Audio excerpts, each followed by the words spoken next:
Greetings from the Daily Mail studio in Morgantown, also the office in my basement. Nevertheless, today, the first day of spring football at West Virginia, 15 practices began today under clear skies, 70-degree weather in the stadium. Couldn't ask for a better start. And of course, we wrap up April 20th with the spring game at Mountaineer Field. But I think what we take away from the 30 or so minutes we got to see today was that a lot will be learned, a lot will be proved, and a lot will probably change between now and then. Boy, a lot of new people out there is the first thing you think of when you finally stand on the turf, and it's not just players, and there's certainly a number of new faces, and you're going to learn new names because there are so many spots available. But you have 9 assistant coaches on a football team.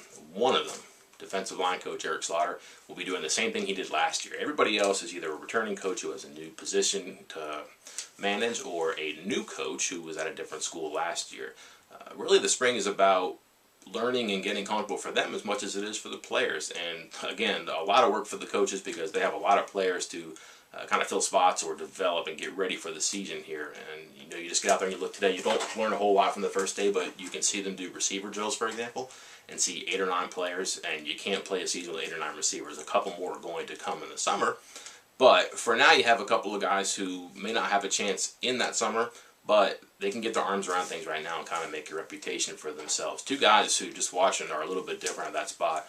KJ Myers, a sophomore, who's just bigger and almost by default now kind of a veteran, a leader at that spot. Kevin White, a junior college player who wears number 11, is physically built, has a long dreadlocks, and looks a little bit, kind of gives you a little bit of a Bruce Irvin feel. Not the same, obviously, but when you put him next to those other receivers, he is different than the rest of that group. But on the whole, this was a lot more football than maybe calisthenics today, and I think that probably surprises people. We get to say, oh, we get to watch practice for 30 minutes, and that means they're going to stretch for 30 minutes. Wasn't the case at all. Special teams work, a lot of drills for positions and players, but I think a lot of coaching too, really detailed stuff by the assistants and even the head coach on the first day. I know you're saying, wow, surprise, Mike, they're coaching. Not always like that. Last year was a little bit different expectations, different roster. And I think probably a different mood in practice, but I can remember the first day last year standing on the sideline and just chatting with Dana Holgerson about how much I was going to like the Big 12 basketball tournament. I think he was probably consoling me more than anything else, but wasn't like that today. No socializing, very businesslike, and really getting in there with players in the first day because the tone has to be set that there is going to be some work done and a lot of good things accomplished, they would hope, and it began today, which is probably a good sign. What do we get to see? Not a whole lot, but you kind of learn a couple of things. You kind of figure out that, you know, who did a good job in the off-season, whether it began with pre-bowl practices, whether it's some of the winter conditioning, whatever you want to have as your set of expectations, but where they start in the first day is largely built off that.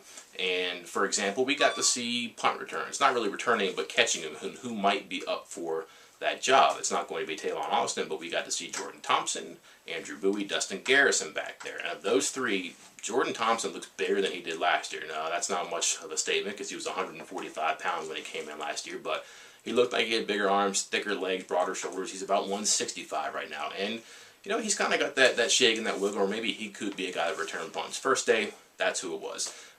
Sometimes you find out about your tough guys with who they lined up in front of the punter on punts. Those are the people who are basically brick walls when the defense is coming, flying through, trying to block the kick. 3 people get the job of standing in front of the punter. Well, today you had Dozie Azima, Cody Clay, and if my roster was right, number 63 in white, Mike Colicchio is a 6'10" offensive lineman. I'd like to find a spot for him in front of the punter, turning away defenders. That might be a good one. Other than that, not a whole lot going on. We got to see a little bit of kicking, and what was surprising there was you have 2 specialists on the roster right now. Josh Lambert is your place kicker. Michael Molinari is your punter. They're going to back one another up at their respective positions. They're also the only 2 holders that we saw. So that's kind of how thin they are at that position right now. Lambert looks more like an inside receiver or maybe even a linebacker than a kicker. Kind of stout kid, big legs, and what we learned today, big foot. It booms, and you hear it around the stadium. It's a thud. And he was 5 for 5, 19, 19, 29, 29, and 42. Michael Molinari came in, missed his first 2, made his 3rd, and then they went to punting, and he actually punted pretty well to Thompson, Bowie, and Garrison. But one thing on special teams that did kind of stand out that you kind of realize when you watch it how thin and new they are right now.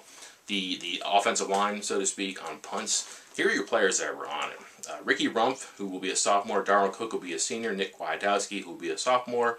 Carl Joseph will be a sophomore. That would be Shaq Petaway, who will be a junior, and Nana Kyram, who will be a sophomore.